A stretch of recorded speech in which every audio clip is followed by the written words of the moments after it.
Pia ingekuwepo Selemani Mwalimu hajatambulishwa pale Simba Day kwamba ni mchezaji wa Simba, afa angeenda Yanga moja kwa moja wasingeumia.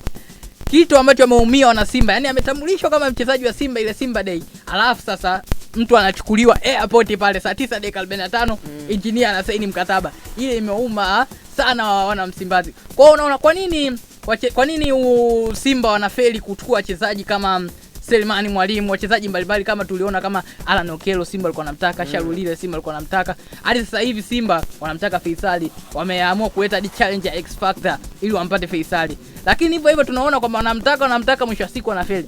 Kwa nini Simba wanafeli kuchukua wachezaji hao? Ujue kama hivyo wanafeli ni uongozi. Uongozi wanakuwa hawana maamuzi sahihi.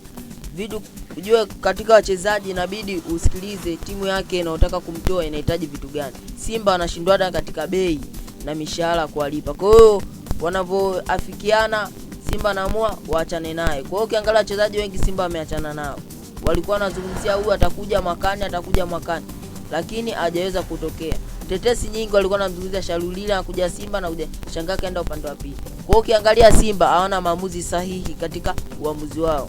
Na hii sio mara moja kwamba Simba kuchukuliwa wachezaji na Yanga. Wamechukuliwa mchezaji kama Katus Chama, wamechukuliwa mchezaji kama Mohamed Hussein Zimbo.